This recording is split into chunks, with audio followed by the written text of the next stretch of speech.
Ça n'a pas démarré que je rigole déjà.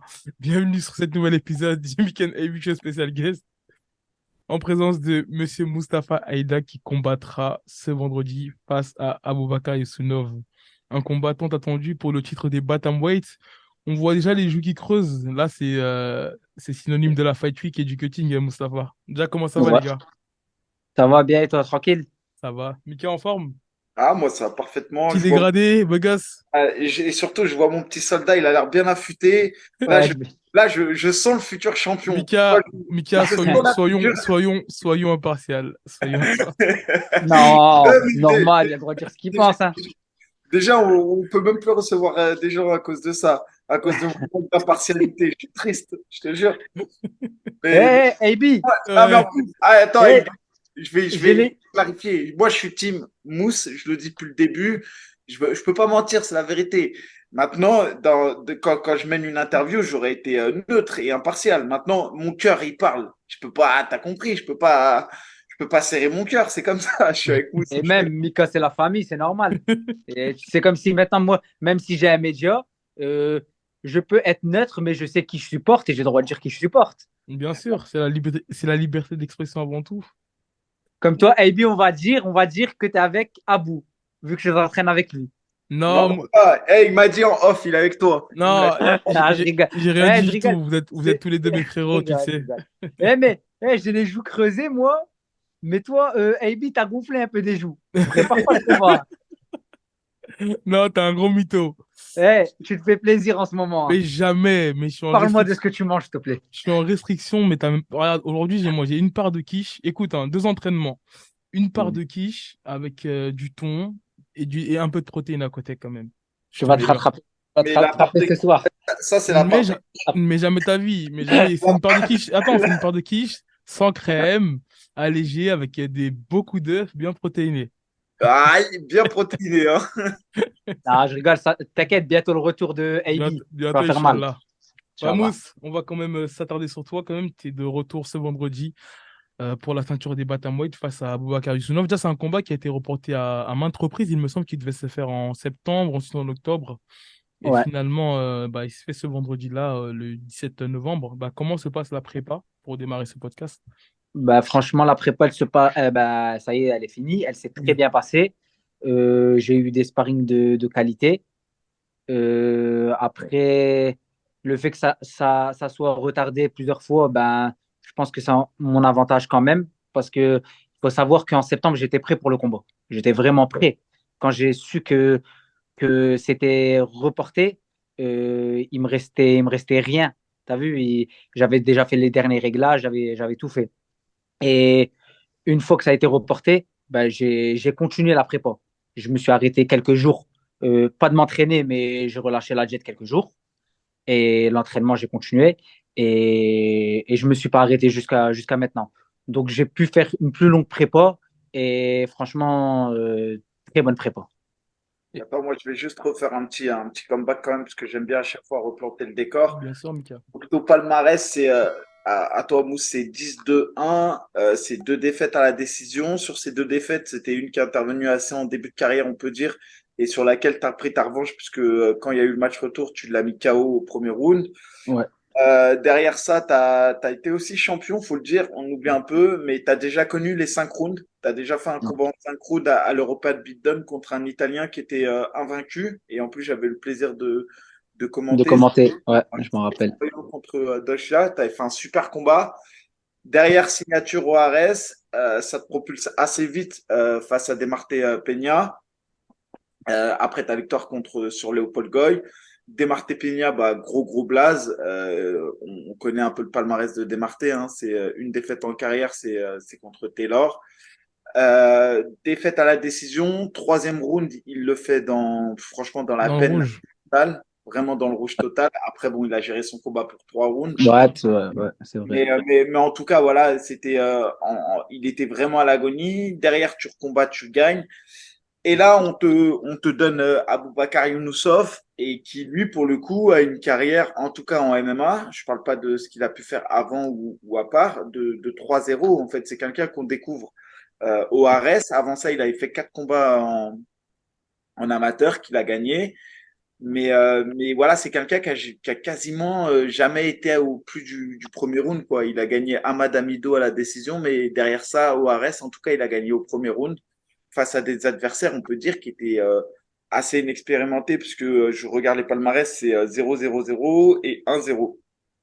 Est-ce que tu as le Ouais. sentiment que ça peut être plus dur que des Martais? Par exemple, quand tu regardes ce que tu as affronté en carrière et le combat qui t'est proposé aujourd'hui, parce qu'il faut se méfier des palmarès comme ça. Des fois, ils ont des gros palmarès amateurs ou même dans d'autres disciplines, tu vois.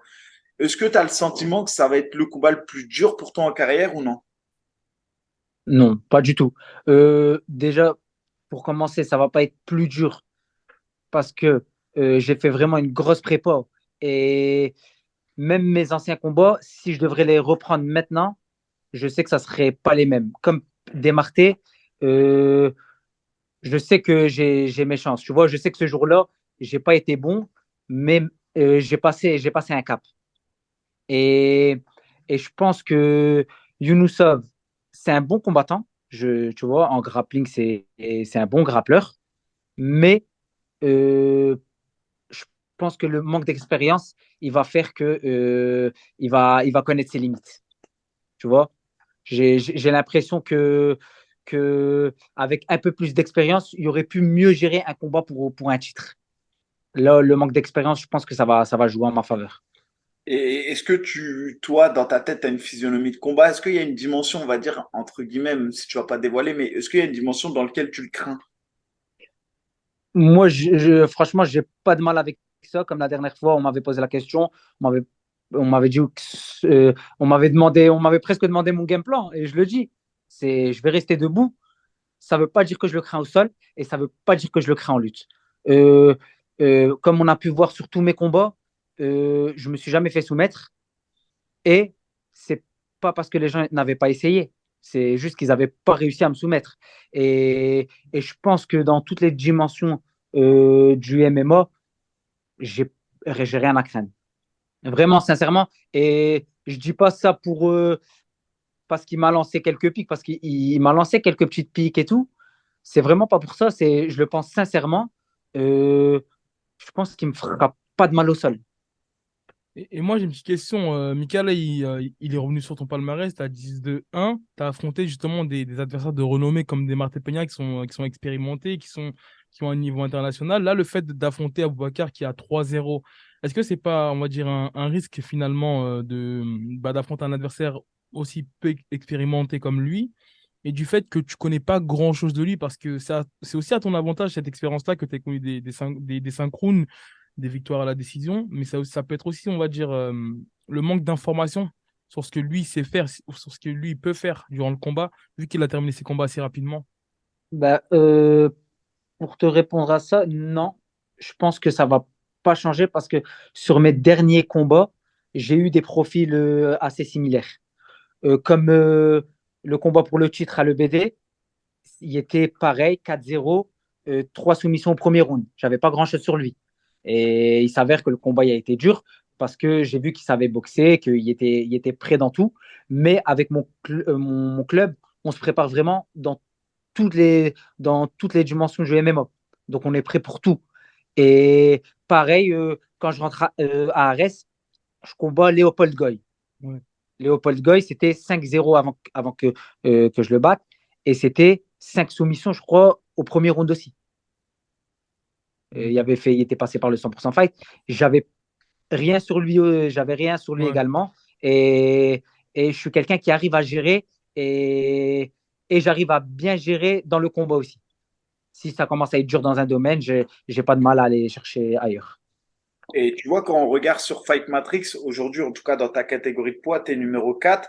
Et en tant que numéro 4, il y a même un gars qui est devant toi de pas beaucoup de place, c'est Alpha Rocher Lab, qui est Ouais, actuellement champion du MMAJP, qui ouais, a un palmarès de 10-2 comme toi et que tu as gagné d'ailleurs. Donc, ouais. en tout cas, aujourd'hui, on sait, tu fais partie des meilleurs Français, du top 5 dans ta caté, ça, il n'y a aucun souci.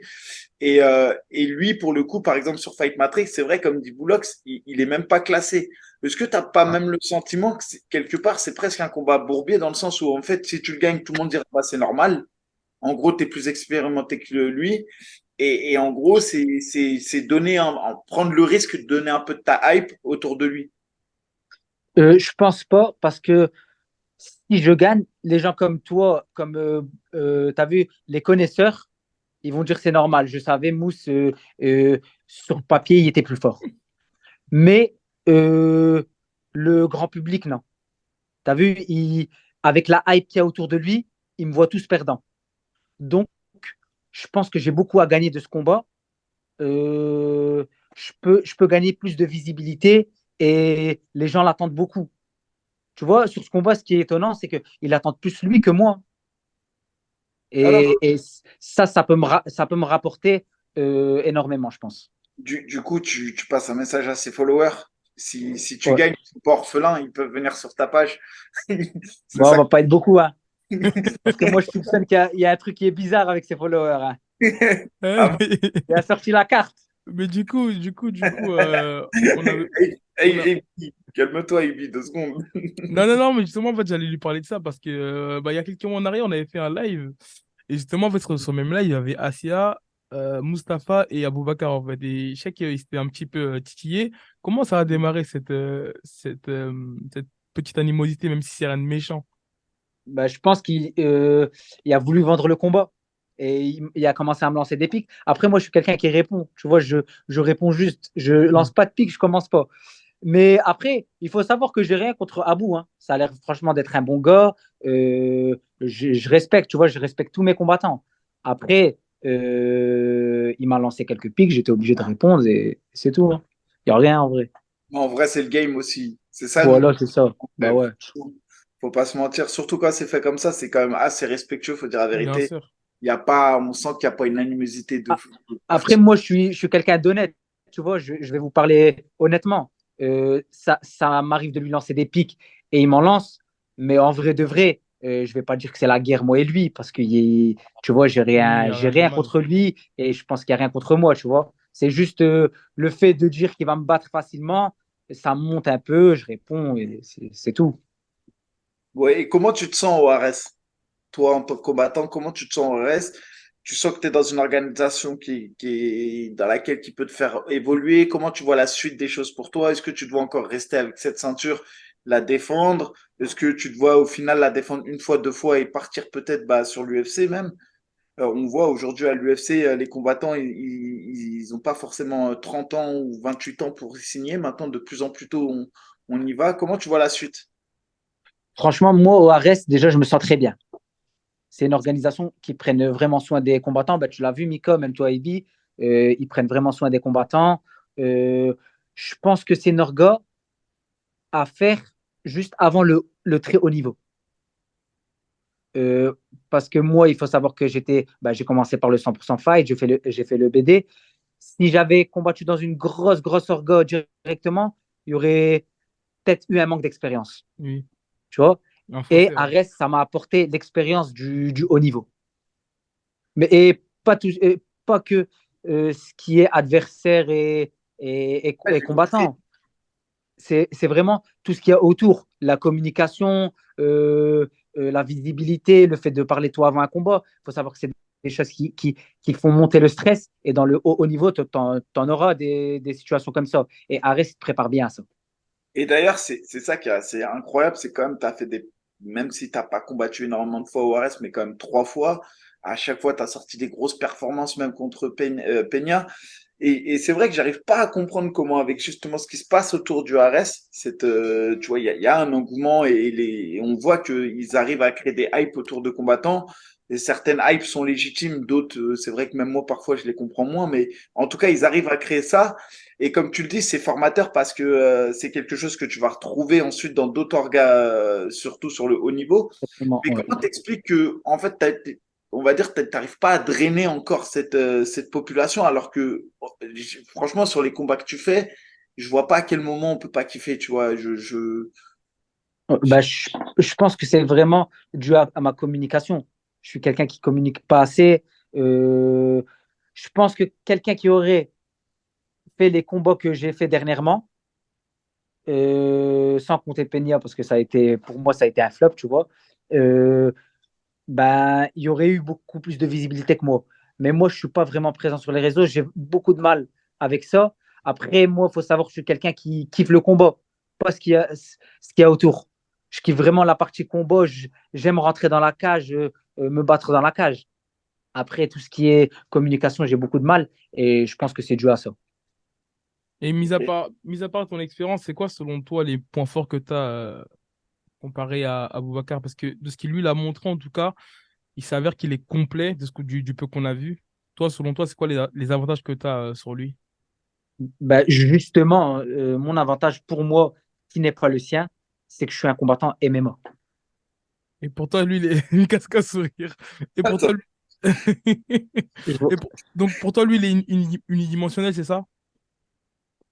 C'est un grappleur. Pour moi, il grapple. Il sait grappler, c'est un grappleur.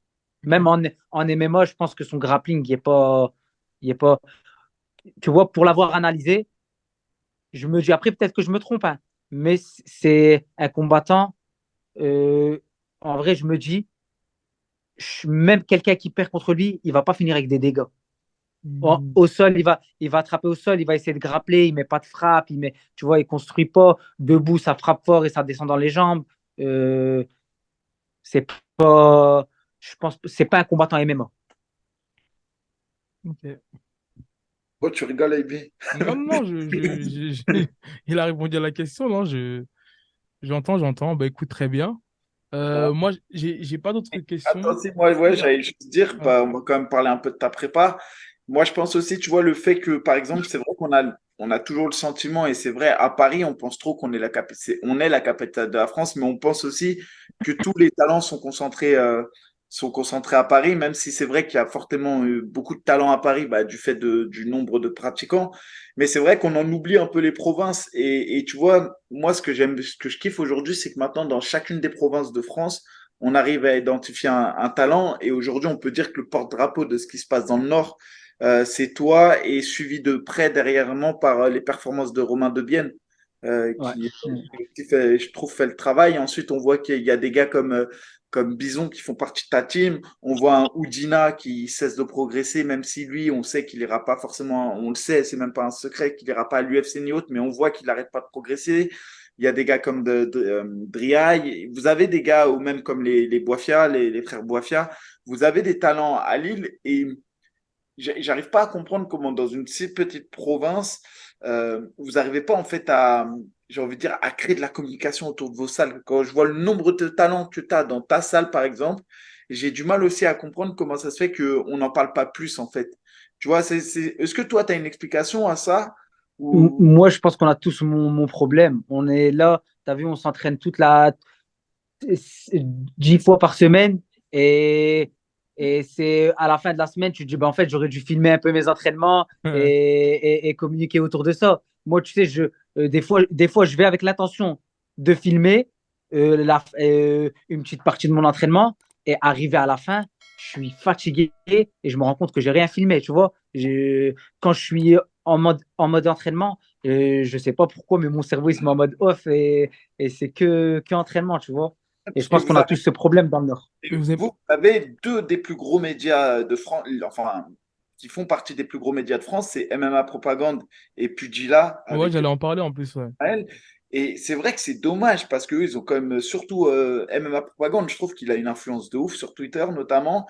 Pugilat, c'est un peu Ouais. plus Sur YouTube, YouTube, ouais. ouais. Mais ce que je veux dire, c'est que eux, ils savent faire, ils savent communiquer. Et franchement, en tout cas, ça c'est mon avis personnel avec du recul, c'est que je pense que vous avez intérêt, en tout cas, à essayer de faire des partenariats. Et on le voit que ça marche Mais, quand des médias s'intéressent aux salles et publient des insides, de Ouais, c'est communication. vrai, ouais, ouais, ouais. Pugilat, il est chez eux en plus. Il Bah ouais, s'entraîne avec non, vous. Pugilat, même MMA Propagande. Après, eux, c'est des gens qui nous ont fait beaucoup de passes D en mode. Ils nous mettaient en avant. Mais après, c'est nous, on a du mal à finir le taf. Et ils Ok. nous mettent en avant. Après, ils peuvent pas faire le travail à notre place. Mhm. Ils nous mettent en avant. Et derrière, pour ma part, hein, je ne suis pas. Tu vois, j'arrive plus à suivre. Et je suis déconnecté des réseaux, moi. Mais tu vois, par exemple, de la même manière, et ça, c'est pas dommage parce qu'il aime peut-être vivre dans l'ombre, etc. Mais aujourd'hui, moi qui connais le MMA, je sais que si je dois identifier le coach de la bonne école, bah, je sais que c'est Amin Bou, le frère d'Elias. Je sais que je vais à l'ETT, le head coach, ça va être par exemple Anthony Dizzy. Je sais que dans votre team, c'est SB, mais personne connaît SB. Tu vois ce que je veux dire? Et on sait par exemple au Boxing Squad à Nice, tout le monde le sait maintenant, c'est Aldric Cassata. Mais très peu de gens connaissent en fait les petites structures. Donc, bah, on va te laisser quand même parler un peu de ta prépa et justement de tes coachs et de dire un peu bah, qui a compté énormément dans ta prépa et même dans ta carrière MMA. Bah, déjà pour ma prépa, ça, c'est toujours les mêmes. Tu vois, je change pas mon équipe, mais je rajoute quelques petits sparring à droite, à gauche et tout. Et bah, SB, comme tu as pu le dire, tu vois, toujours là. Après lui, pas que dans cette prépa, ça, depuis le début de ma carrière, ça a été un élément moteur pour moi, tu vois. C'est le head coach, hein? Ilyes, que tu Attends, connais, le SB, préparateur. juste de bien préciser le rôle de chacun. SB, c'est un peu le head coach, c'est celui Ouais, qui est à c'est la le head tête coach de de la l'association Team AFC. Ouais, de ouais, la TFC, voilà. Donc, en tout cas, pour tous ouais. les Lillois, ceux qui habitent dans le Nord, etc., sachez que vous avez une grosse team. C'est l'AFC pour ceux qui ne connaissent pas et qui est dirigé par SB, donc le head coach de Mousse. Vas-y, je te laisse Ouais. poursuivre. Après, il y a Ilyes, mon préparateur physique, qui fait un énorme taf. Pas que en préparation physique, vraiment, hein, je le retrouve dans tout. Euh, Tu vois, des fois, j'ai beaucoup de critiques par rapport à mon physique. Mais moi, la chose que j'ai essayé de faire euh, pour cette prépa et pour mes autres prépas, c'est avoir un cardio illimité et pas manquer de force. Et c'est ce que je retrouve en combat. J'ai pas l'impression, physiquement, je parais plus mince et, et moins fort. Mais quand ça grappe, quand ça boxe, je ressens pas une différence de puissance. Même comme Tu vois? Desmartes Peña, tu l'as pas senti? Bah, franchement, non. Tu Ok. vois? Desmartes Peña, il était puissant, mais je ne l'ai pas ressenti. Sur les frappes, j'ai pas ressenti. Je pense que peut-être des fois, quand je le touchais, je lui faisais peut-être plus mal que il me faisait mal. Et tout ce qui est lutte, grappling, j'ai pas ressenti une grosse puissance. Ok. Il est solide, mais non. Et après, je pense que pour ce combat, hein, j'aimerais bien en revenir un peu à ce combat. Euh, C'était vraiment pas moi. Tu vois, je me suis pas senti. J'ai vraiment fait, tu vois, je suis vraiment passé à côté de mon combat. Et ça arrive, tu vois, on sait qu'un athlète, il peut pas performer à Ouais. tous ses fights. Il y a des jours avec et des jours sans. Et ce jour-là, j'ai vraiment l'impression de, j'ai vraiment l'impression de ne pas avoir combattu. Et tu as pu Au repérer, on va dire, troisième, les erreurs que tu as fait, voir d'où ça venait. Genre, est-ce que tu as ouais, négligé la j'ai préparation? Est-ce tout que tu n'étais pas analysé. dedans? Ouais. J'ai vraiment tout analysé. Et vraiment, les erreurs, c'était vraiment tactique.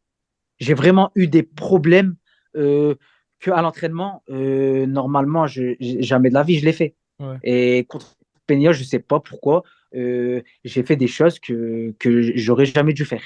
Après, Et c'est pas grave, ça va m'aider. oui, bien sûr. Et ça aussi, justement, je pense que, en tout cas, ça, je le pense, et ça n'a rien à voir avec la technique ou tactique ou pas. Donc, c'est vraiment là, je le dis avec une justesse et objectivité. C'est vrai que je pense quand même, tu as eu trois gros rendez-vous en carrière. Donc, je pense à la ceinture à l'European Beatdown parce que je me souviens, c'était un combat qui était quand même dur, Ouais, Ouais. attends. qui est dans la Bien difficulté. engagé, ouais. Ouais, avec un adversaire qui était solide, hein. Putain, j'ai vu rarement aussi peu d'adversaires prendre autant de coups et répondre toujours présent. Ouais, ouais. D'ailleurs, qui est dans le style, je parle dans le style, hein, pas du talent, mais dans le style qui ressemble un peu à ce qui va t'être proposé, en tout cas lors de ton combat là. C'était un peu un lutteur qui allait grappler et qui C'est le même essayait de... profil, ouais, exactement. Et ensuite, ce Arès face à Peña et Demarté Peña, quand on connaît son palmarès, c'est vrai que de toute manière, il y a forcément une appréhension parce que c'est quand même ce qui se fait de mieux au monde. Je le rappelle, Demarté Peña, il était pressenti pour aller à l'UFC à un moment donné et s'il n'a pas été à l'UFC, c'est parce qu'il s'était fait péter pour dopage. Ouais. C'est un gars qui est quand même archi fort, qui a 14-1 aujourd'hui, mais je crois qu'on lui a retiré 3 victoires Ouais, il me à semble. cause Ouais. de ça. Donc en gros, il est à 17-1 le type. C'est vraiment pas le, c'est vraiment Ouais. solide. Le seul qui a réussi à le toucher, c'est Taylor.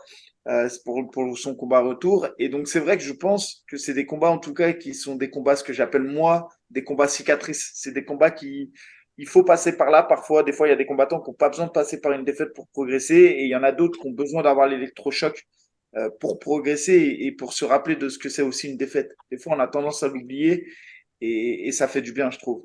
Et je pense que, comme tu dis, moi, il me fallait un combat comme ça. Il fallait que je perde. Même avec mes coachs, on en a parlé. Et je pense qu'il a été très bon ce combat pour moi.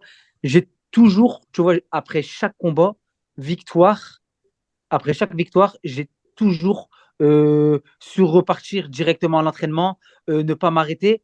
Et je me disais, je vais pas attendre une défaite pour changer. Je vais taffer à fond. Et je me suis toujours dit, donc victoire ou défaite, ça va rien changer pour moi. Et ben une défaite, que tu le veuilles ou pas, ça te fait un choc. Et tu es obligé, soit tu abandonnes, ou soit tu reviens beaucoup plus fort. Et Et ce combat avec Peña, il m'a, je pense qu'il m'a fait revenir beaucoup plus fort. Et avec Abou, là, malgré que j'ai combattu Abdelmoumen juste après et que j'ai gagné, euh, j'ai l'impression de toujours être sur une défaite. ouais. J'ai pas l'impression d'avoir gagné après. Je suis encore bloqué sur le combat avec Peña. Et donc, si vendredi pour toi ça se passait bien, tu comptes demander une revanche ou pas? Parce que là, actuellement, il est toujours, il me semble. Là, c'est la ceinture intérimaire d'ailleurs ou c'est la ceinture vacante? Parce que je sais qu'il était Intérimaire. blessé. Bah, donc voilà, donc du coup, tu pourrais peut-être avoir une revanche alors, du coup. Ouais, bah, c'est mon but. Après, je m'occupe d'abord de Oui, Abou, je me concentre à bien fond sûr, sur ouais, lui. étape par Tu vois, étape. ouais, je saute pas les étapes parce qu'après, Ouais. Abou, je le Oui, je sais. sous-estime pas non plus, hein, tu vois. C'est un bon combattant. Et comme tu as dit, on l'a pas vu. On n'a pas vu de quoi il est capable. On le verra vendredi. Ouais. Euh, Peut-être il va être comme l'adversaire que j'ai pris à l'EBD et il va faire 5 rounds où j'aurai du mal. Ou peut-être ça va être facile, on verra. Et moi, j'avais juste une petite question pour revenir sur le combat de Neymar Peña. À la fin du combat, je te voyais parler. Et c'est en revisant le combat qu'à la télé, je voyais que tu demandais un quatrième round. Est-ce que tu pensais vraiment qu'il allait te l'accorder? Non. Non, en fait, sur le coup, je sais pas pourquoi. J'étais énervé. Sur Je- l'euphorie. Tu sais que même le troisième round, je l'ai pas vu passer et je savais même pas qu'on était au troisième round. Ah oui. Je- Ah, je- Franchement, j'ai eu un blocage dans ce combat. Euh, Après mon combat, j'avais l'impression de ne pas avoir combattu. Et tu sais qu'après ce combat, Peña, il est sorti, il a fait un malaise directement. ouais. Il n'en pouvait plus. Après la conférence de presse, je crois, ouais. Et le Ouais, pire, tu sais que ce combat, le pire, c'est que nous, on a regardé le premier round. Moi, j'étais dans la loge. Deuxième round, on commence à regarder le début, on était dans la loge. Après, ils nous ont fait sortir au deuxième round parce que moi, je combattais juste après ouais, toi. je me rappelle. Ouais, ouais, ouais. Et ça veut dire le troisième round, on était derrière le rideau et on essayait de regarder pour voir ce que ça donnait. Et on voyait que ça remontait fort, tu vois, mais on savait pas, on entendait le public crier, on se disait waouh, waouh, waouh. Et à la fin, on a vu la décision, on était triste. J'étais Ah, avec Oudina en plus. franchement, Il y avait Oudina dans mon coin en plus. ouais, je me rappelle. Ouais. C'était On contre était- Amoussou. C'est Ouais, ça. exactement. Ouais, bah, et franchement, ce combat, je sais pas ce qui m'est arrivé en vrai. Après, il y a des jours où c'est comme ça, hein, il y a des jours sans, hein. Mais je pense que si je le reprends, je pense que Peña, c'est un combattant que, avec qui j'aurais pas de mal de gagner une revanche. Je sais qu'il m'a battu, mais je peux faire 15 combats avec lui. Prochainement, je suis sûr de le battre. On aime ça. Après, on J'aime verra. ça. Moi, je mise tout sur toi. Ah, il sait. Bah Il y a écoute, les codes, il y a les codes qui vont sortir là bientôt, on va tout miser. Ah ouais, ça va sortir. on a hâte d'être vendredi. Mousse, moi, j'ai une petite dernière question, vu qu'il a jamais dépassé le premier round à bout. Est-ce que tu penses que Il a déjà justement, dépassé. enfin, Ouais, ouais, premier c'était un combat. amateur du coup. Non, non, premier Non? combat. Ok, Oh, bah, ouais, donc je me re-questionne je reformule ma question, vu qu'il a jamais dépassé le premier round à reste. Est-ce que tu penses que justement, si ça dépasse le premier round, le combat ira à ton avantage? plus ça dure, plus ça sera à mon avantage. Ça, franchement, j'ai aucun doute là-dessus. Parce que niveau cardio, j'avais un bon cardio, mais pour cette prépa, je me sens encore mieux. Ok, Donc, ouais, je pense que ouais. ok, bah Ouais, écoute. il y aura qui dans ton coin, du coup? Il y aura SB, Il y aura le nutritionniste, enfin ton. Ilyes, ouais, préparateur physique. Dani, un gars qui est dans l'ombre aussi. Et Sofiane Oudjina. Ok, Les c'est gars bon. du Nord, la team du Nord. Ouais. Presque ouais, avec le plus DZ de tous les Roubaisiens. Ouais, Ok, écoute, ok, bah écoute. merci en tout cas d'avoir pris le temps. Je sais, à une semaine du combat, des fois c'est relou, mais merci beaucoup, Mousse. Non, non, merci à vous. Et bah, tu sais, hein, je serai forcément là pour te supporter très très fort. Par contre, difficile de trouver des places, hein. Je galère. Ouais, Ah bah c'est vrai. Mika, tu connais la technique, il va falloir gruger, hein. Comment ça? Je vais devoir repasser incognito avec ma gabardine et mes lunettes de Colombo. C'est Non, ça ben que normalement, il y a plus de place, normalement. Il t'invite, non? je sais pas, j'ai pas demandé pour être honnête, mais c'est sûr que ça va arriver vers la fin. Je vais demander si je trouve vraiment pas de place, je vais demander, ouais. Ok. Ouais. Ouais, parce qu'ils ont changé de salle. Il y a moins de monde. Tu crois? Je crois Non, pas. il me semble que C'est Marcel parce Cerdan, qu'ils ont c'est fait. Je crois pas que c'est une question de monde. Je crois non, c'est vraiment que sold c'est parce out. que c'est une question de vous avez vendu grave et après je pense qu'il y a l'effet aussi Baissangour dedans. Je- Ouais, mais j'ai vu qu'ils avaient mis complet. Peu de temps après, ils avaient remis des places. Ils ont remis complet. Et là, il n'y a pas longtemps, ils ont remis des places. Un peu plus cher, mais ils ont mis des places. Mais j'ai pas vu. Si tu me dis ça, moi je vais aller en acheter un s'ils ouvrent. Après, je sais qu'il y a souvent des mecs qui vendent des tickets devant.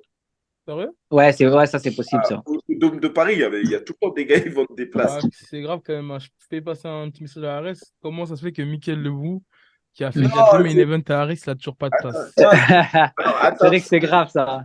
j'ai pas demandé. Pour être honnête, j'ai pas demandé Bah, encore. normalement, t'as même pas demandé, tu la reçois dans ton mail. Ah, ça, c'est gentil. Bah Ah, ça, oui. j'aime quand même. Ça, j'aime beaucoup. Bah, en tout cas, Mousse, crois-moi, on sera là, on fera du bruit et maximum de soutien. Force à toi pour cette dernière ligne droite. Bon courage pour le coaching. Et Merci. moi, je connais bien SB, je connais bien Oudina, je connais bien Ilyes, Dani aussi. T'es entre de bonnes mains. Arrache tout. Ouais, non, merci. Et merci à vous, les gars. Franchement, Bien sûr, j'aime ce que vous faites et c'est gentil de nous mettre en avant. Parce bien sûr. que, en vrai, vous mettez beaucoup de gens qui sont talentueux, mais pas connus. Et les médias, maintenant, ils recherchent vraiment que les gens influents. Tu vois? Et ça parle plus de par leur talent, leurs prestations. C'est vraiment que les followers, ah, ça va me ramener de la visibilité, ça va me faire monter. Vous, on voit que vous essayez d'aider et c'est comme ça que vous allez recevoir, j'espère. Merci Bah, à toi en tout cas. merci. Un grand salam à Merci. toute ta team et bon courage pour le coaching. Et juste une dernière question, ça va être quoi le repas d'après coaching? Un ambu? Et j'ai envie de faire ça, mais il n'y a que pour ce combat que je Focus. vais vraiment faire attention. Non, il veut pas faire comme.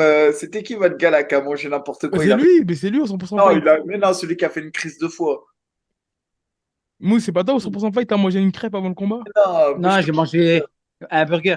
je te parle au ARS. Au ARS, il n'y a pas quelqu'un qui a fait un cutting, après il a mangé des hamburgers, il a eu mal au ventre. J'ai oublié Ah, je c'est sais qui. pas. Tu Moi, parles de 100% qui? fight. Ah, Et c'est Donna! C'est Ah, Donna. mais je croyais que tu parlais de. Je croyais que tu parlais à. Non, non, Ah oui, il a mangé. Je sais plus, il a mangé quoi? J'ai la dalle, je crois. ouais, Eh, AB, moi, c'était au 100% fight. 3 heures avant mon combat, je rentre dans un snack de Paris. Je vois un burger, il s'appelle le Maximum. Je l'ai pris. Eh, énorme. Tu pouvais rien mettre de plus. Eh, t'es fou, franchement, t'as fait fort. En plus, t'as gagné après, juste après. Ah, je l'ai gagné facilement, hein. J'ai mangé euh, des frites, hamburger qui s'appelait le Maximum avec steak, galette de pommes de terre, une escalope de poulet, fromage, tout. Moi, Et j'ai gagné facilement. en off, je vais vous raconter une anecdote de Kevin Fall et de moi avant notre combat qu'on avait fait à l'époque. C'était notre premier combat ou notre deuxième combat pro. Je vais vous raconter en off l'anecdote. Vous allez Bah, allez, kiffer. Mika, tu peux raconter le croustillant. En plus, moi, je me rappelle que Impossible. toi, t'avais fait une dinguerie aussi au M1, non? Quand t'avais bu du coca rouge et. Je les raconte C'est quoi celle-là. ça, on a envie de savoir? En fait, Dévoile au public. en fait, au M1, on fait un cutting. Le cutting, il se passe nickel. Tout va bien. Il me reste 1 kilo, je crois, 1,2 kg à perdre. Le lendemain matin, on se lève avec Veda. Panne d'eau chaude. Plus d'eau chaude. Genre, il n'y a plus de baignoire, tu vois. Et moi, je perds au bain chaud, tu vois. Ouais, Il n'y a plus d'eau chaude dans l'hôtel. On va au ouais. sauna. Le sauna, je te jure, le sauna, il est froid, tu vois. Je reste dans le sauna une demi-heure, je transpire presque rien. J'arrive, je me pèse et je crois que j'étais à 900 grammes, plus 900 grammes. Mais je jure que pour le coup, il n'y avait pas d'eau chaude dans l'hôtel. Ouais, ouais, ouais. Pas pour se peser à l'heure officielle, tu vois, parce que c'était l'heure officielle. Et là, j'en pouvais plus, tu vois. J'avais fait un cutting de 8 kilos et quelques. C'était beaucoup quand je combattais à 70. 8 kilos d'eau, on a déshydraté, c'était énorme. Et là, j'arrive, donc je me pèse, je fais 900 grammes ou 800 grammes en plus, je sais plus. Et Veda, je vois, il commence à discuter. Moi, je connais pas l'anglais en plus. Et là-bas, tu as un matchmaker qui s'occupe des internationaux et un matchmaker qui s'occupe des Russes biélorusses. Et donc, je vois les deux matchmakers, ils discutent et tout pour négocier ce qui se passe et tout. Et genre, il dit quoi? Il dit, ouais, bah, faut qu'il y ait au moins encore perdre de 300 ou 400 grammes, il dit à Veda, un truc comme ça, tu vois. Et Veda, il me dit, vas-y, t'inquiète, reste là, on va aller reperdre un peu de poids. Et moi, je lui dis, ouais, ouais, vas-y, pas de problème, Veda. Et je vois, il parle, Veda, il parle. Et moi, j'avais une bouteille à côté de moi. Et là, Beda, il voit, moi, je commence à boire comme ça, parce que dans ma tête, c'était fini. Genre, c'était impossible, je reparte cuté. Et là, le manager qui s'occupait des Russes et des Biélorusses, il a hurlé sur Beda. Il a dit genre, ouais, mais ton gars, c'est un fou, pourquoi il a fait ça? Et à la fin, ils ont accepté les 900 grammes. Et je crois que j'ai donné un peu de ma bourse et j'ai pris un carton jaune. Genre, j'ai eu un point de pénalité. Ah ouais, Oh là punaise. là, Mais sacré Mika. ouais, j'en pouvais plus. C'est Bon, dur les coachings, hein. on Eh, va, 70, ça devait être une petite caté quand même, ça. Ça devait être dur pour toi. Pour moi, c'était trop dur. Pour moi, en tant que combattant, c'est ce qui m'a le plus traumatisé dans ma vie, c'est les cuttings. Ouais, ouais. Genre, franchement, quand j'arrivais à une semaine, 2 semaines du combat, je faisais des cauchemars mais vraiment, genre, quand je sentais la sweet sweet, tu vois, dans mon sac ou des trucs comme ça, genre, Ouais, ouais, ouais. je faisais des cauchemars alors que la sweet sweet, je la sentais pas. Et on dirait, il y avait de la sweet sweet à côté de moi. Genre. c'est fou, Ouais, hein. ouais, non, c'est vrai que moi, je suis pas quelqu'un qui cut beaucoup, mais l'odeur de la suite, j'en peux plus. T'as Ah, vu? j'en peux plus, frère. Ah ouais. Et- Ah là Alors, là, bah écoute, on va vous laisser sur sur ces anecdotes-là. Mousse, encore une fois, bon courage pour le coaching. Merci. Faites-nous un beau show et que le meilleur gagne. Ouais, ça, je m'en fais pas pour ça. On va vous donner un gros show. En porte tout ça cas, fort. n'hésitez pas à aller sur Instagram. C'est quoi ton Instagram, Mousse? Mustafa Aida? Je sais même plus c'est quoi. Ah, je rigole, c'est Moustapha Aïda, On le ouais. mettra en bas, en tout cas, Mustafa Aida, on va essayer, ouais. sur l'image. Là, il a 6000 followers, c'est pas suffisant. Il a 4400. C'est wesh, les gars, vous dormez. Ouais. Oh, les gars, les maximums, ceux qui nous soutiennent, le Heavy Non, Show. c'est bon, je sais, je sais comment je vais faire pour monter mes followers. Tu vas faire Ah ouais, Je vais quoi? faire comme un bout, je vais sortir la carte. ça marche, hein. Ça peut marcher. Bah ouais, il est monté à 15 000. Mais après, il faut sortir aussi la deuxième carte pour les gemmes maintenant. Il n'a pas encore sorti. Et après le combat, après, après ce combat, vous allez J'avais- voir les gemmes, ils vont péter chez vous. Toute la prime, le soir même du combat, toute la prime, elle va aller chez une Chinoise qui lui propose des gemmes. Tu vas voir. Et c'est certifié ou quoi le même soir? Allez, bonne soirée, c'est Là, bon. il est déjà certifié. Non, je parle de toi. Ah. Ouais, vas-y, Eh, c'est bon. Abou, envoie ton Pakistanais, envoie ton lien. Faut que je parle avec. Allez, salut à tous. Ciao.